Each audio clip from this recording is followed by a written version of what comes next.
कृषि सुधार के नए कानून जैसे कॉन्ट्रैक्ट फार्मिंग ये छोटे और लघु किसानों के लिए वरदान से कम नहीं होंगे। उन्हें न केवल इन तमाम झंझटों से मुक्ति मिलेगी, साथ ही जो हर साल करोड़ों रुपए का अनाज गल जाता है, सड़ जाता है, उससे भी मुक्ति मिलेगी। प्रणाम, मेरा नाम है विनय कुमार और आप दिख रहे हैं द 2V शो।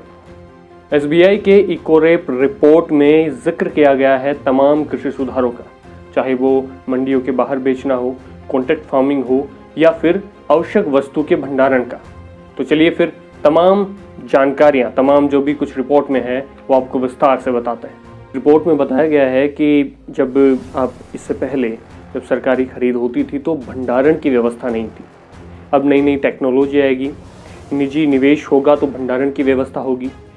सामान जो पहले गल जाती थी उपज, वो अब नहीं गलेगी, क्योंकि फार्मिंग जो पोस्ट हार्वेस्टिंग के बाद में जो फसल गल जाती थी वो अब नहीं होगा। वो नुकसान अभी किसानों को नहीं भुगतना पड़ेगा।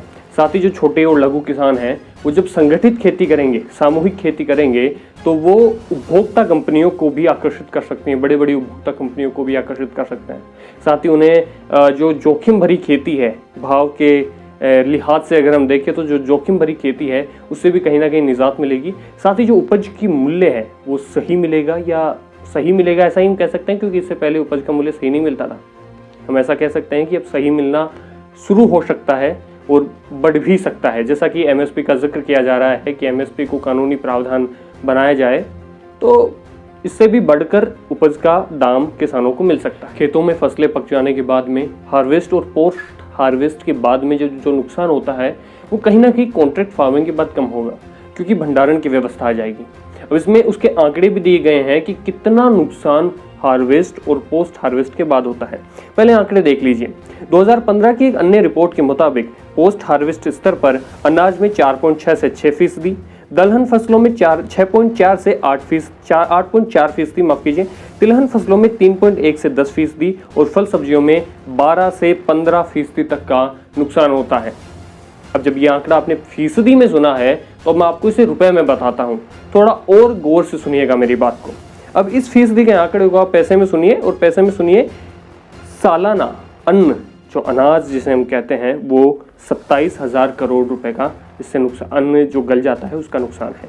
इसके बाद में तिलहन का 10,000 करोड़ का और दलहन का 5,000 करोड़ का नुकसान है।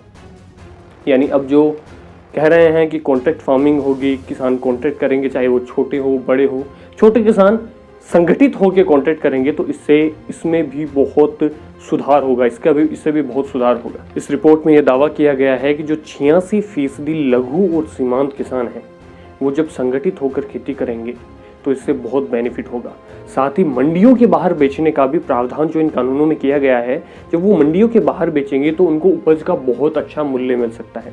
साथ ही जो छोटे व्यापारी हैं वो आवश्यक वस्तु अधिनियम के खौफ में बहुत ही सीमित और कम खरीद करते थे, खरीद फरोख्त करते थे और उसको स्टोर बहुत कम करते थे। लेकिन जब कानून में संशोधन हो गया है, इसके बाद में ज़्यादा खरीदी की जा सकती है, ज़्यादा स्टोर किया जा सकता है और जिससे मूल्य भी बढ़ सकता है। SBI की इस रिपोर्ट में ये सिफारिश की गई है कि कॉन्ट्रैक्ट फार्मिंग बहुत ज़रूरी है। लघु और सीमांत किसान इससे करके, लघु और सीमांत किसान संगठित करके बहुत सारी बड़ी बड़ी उपभोग कंपनियों को आकर्षित कर सकते हैं। आपका इस पर क्या विचार है? कमेंट में अपनी राय दें। धन्यवाद।